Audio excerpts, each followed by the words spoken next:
Hey guys, and welcome back to my channel. So today I'm going to be showing you guys how I cost fondant cakes. So I get this question all the time about how do you cost your fondant cakes? How do you know how much a cake should cost?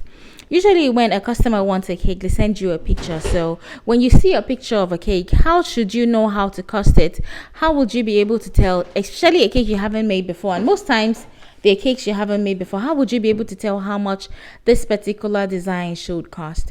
So that's what we're going to be doing today. And if you haven't seen my other videos about how to cost whipped cream cakes and buttercream cakes, I'm going to leave the link below, or I'm going to put the card right up here. It says click on me. Yeah, click on that. So there are different kinds of fondant cakes here, and different kinds have different techniques depending on the kind of design you want. Okay, so guys, moving on. Yeah, so regardless of what kind of fondant cake you get sent, regardless of what your customer wants today, I'm going to show you how to break down your prices and price appropriately so that you don't end up cheating the client, and at the same time you don't end up making losses. Okay, so let's get started. The first thing you want to do is to strip your cake. Let's say, for example, this cake, the only part of this cake that is actual cake is the top tier, the bottom tier. The other parts were just props. So you want to strip your cake completely. So if you have a fondant cake, you want to strip it completely until you have a plain cake, kind of like this. Remove the topper, remove everything except the design, but remove the topper. That will cost you extra. Just leave everything you make by yourself. Okay, so today we're making this green cake, and then while we make it, it's a fondant cake. While we make it and do different parts of it, I'm going to be telling you guys how to price your cakes accordingly for fondant cakes. So the first thing you want to think about is this lecture will be divided into 4 parts: the ingredients, the overhead, the label, and the accessories. Like I said initially, the first thing you want to remove are the accessories, because you're going to price those separately. So for the cost of ingredients, you have to think about the cost of baking ingredients and the cost of frosting ingredients, and also the fondant itself, because now you have 3 different parts, which is the cake baking itself, which includes flour, butter, sugar, and then you're thinking about the filling, and also if you're going to use crumb coats with ganache, or you're going to crumb coat with buttercream, yes, you're going to add those ingredients, and then the cost of the fondant, whether you're making it yourself or you're not. So let me teach you how to price ingredients. Let's say you have to price ingredients per unit, and let me tell you what I mean by that. Let's say, for example, 1 kg of flour is $1. This particular green cake we are making today, you're not going to be making it with 1 kg of flour. That's why it's important for you to price your ingredients in units. So what you should do is to separate it into 100 grams. So it means since 1 kg of flour is $1, 100 grams of flour will be 10 cents. Yes. So that way, if this cake you're going to be using 200 grams of flour, that means the cost of flour for this cake would be 20 cents. If you're going to be using 400 grams of flour, the cost of flour for this cake would be 40 cents. So that way, if you break down your ingredients into different parts, you can actually be able to say how much this will cost, how much this will cost, how much that will cost.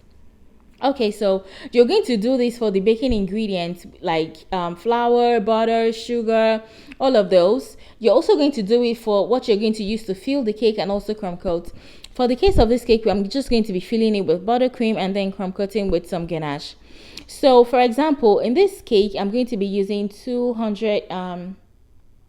800 grams of chocolate and 200 grams of cream. So that way, if I break down my cost of chocolate per 100 grams, I'll just multiply it by 8. If I broke down my cost of cream per 100 grams, I'll just multiply it by 2, since I'm using 200 grams. So another thing that can help you is to separate your ingredients into 3 categories, which is those that you measure in grams, those that you measure in milliliters, and those that you measure per unit. For example, for flour, sugar, butter, those you measure them in grams. For maybe milk, buttermilk, vinegar, Fruit juice, if you're going to be using fruit juice, those ones you measure it in millimeters. And then for things like eggs, if you're going to be making a banana bread, bananas, you measure them in units. So maybe 1 egg, 2 units of eggs, 3 units, 4 units, like that. So that way you'll be able to determine the appropriate price of a cake without spending too long. That way you know that, okay, the base for this 8-inch cake that this customer wants is, maybe it cost me $10 to make it. The fondant will cost me to this. So that way, within a couple of seconds, you've put together how much this will cost and how long it will take you, depending on your experience. So once for cake costing, you want to cost the ingredients. For fondant, the cost of ingredients for you to do the filling and the crumb coat, and then the cost of ingredient for the fondant itself, like how much do you buy fondant, and if you were going to make it, how much does it cost to buy the ingredients. Basically all of that. Once you have all of that down, like, it will be only the first couple of cakes will take a long time, and subsequently it will be really easy because you know, okay, this is how much this costs, this is how much this costs. So number 2 after ingredient is to go to overhead. And when I talk about overhead, I'm talking about electricity, water, rent, and equipment. Most times people don't calculate the cost of equipment, but equipment are not cheap. For example, let me tell you how to calculate for a cost of equipment. Let's say, for example, you buy your mixer for $500. Of course, you're not going to charge one customer all of the money for the mixer. So what you can do is to decide, okay, for every cake I bake with my mixer, I'm going to charge the customer $2. Yeah. So that way, if you mix the cake with the mixer, you're going to charge $2. If you made buttercream with a mixer for that cake, you're going to charge another $2. So that way you'll be able to charge for those. I don't charge for inconsequential things like maybe the spatula, the spoons, the scraper. I don't really charge for that. But for important things like the airbrush machine, my mixer, my blender, even the oven, yes, I do charge for that. So you should charge for those, the cost of equipment, the important equipment that costs a lot of money. You should determine how much you want to take and say, okay, I want to take $1, and that's okay. So don't forget the cost of ingredients, electricity, water, rent. Yes, most of you are baking in your kitchen, but imagine you were baking in a bakery. You'd pay for the rent.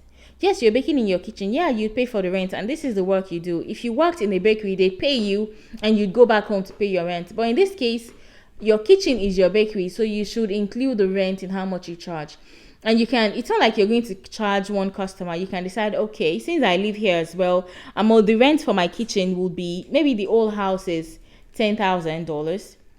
You can decide the rent for my kitchen will be maybe $500, and for each cake I make, I want to charge the person $1 for the rent of the kitchen. So depends on where you live and all of that. So that's the cost of overhead. So number 3 is the cost of labor, and the cost of labor for fondant cakes is divided into 4 parts.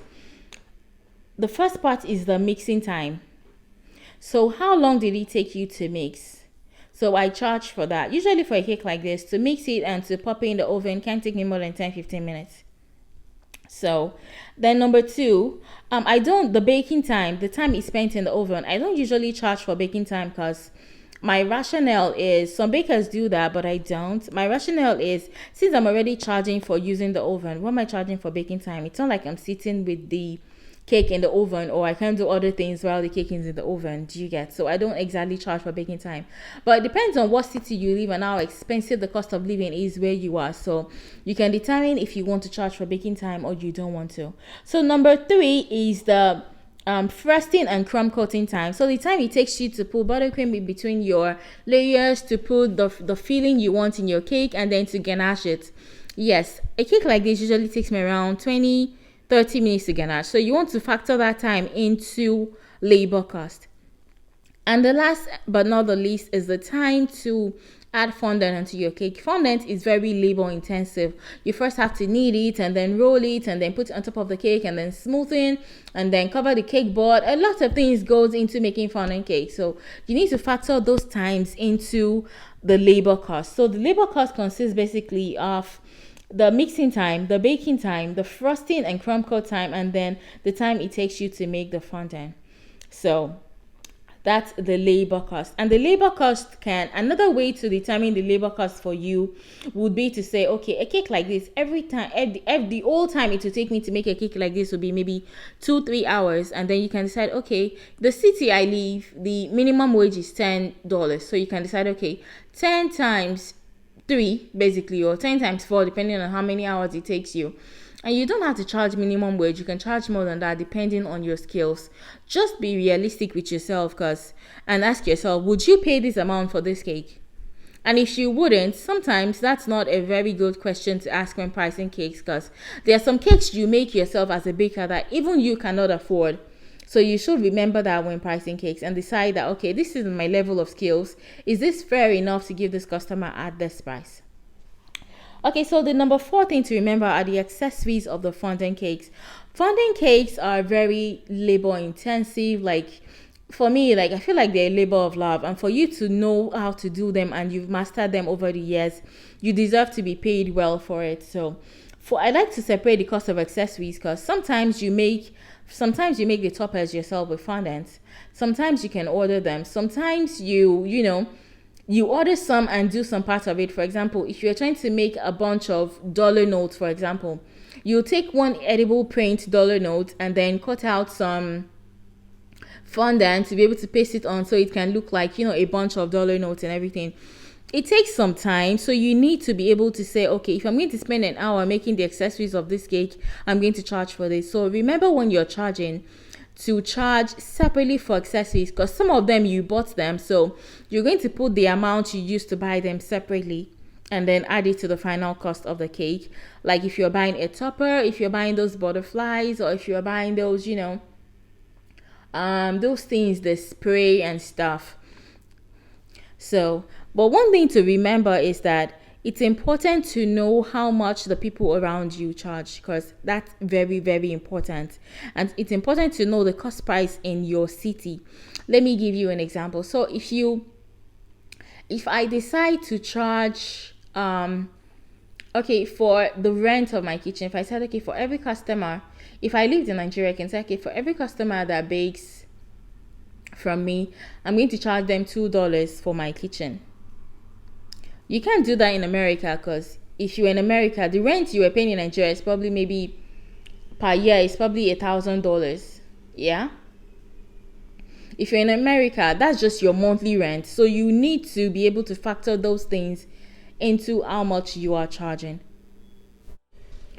Okay, so in summary, you want to calculate the ingredient cost, which includes the baking, the frosting and crumb coating, and then the fondant cost. Number 2, the cost of overhead, which includes electricity, rent, water, equipment. And then number 3, the cost of labor, which includes your mixing time, baking time, frosting and crumb coating time, and the time to apply your fondant on your cake and smoothing everything. And then number 4 are the accessories.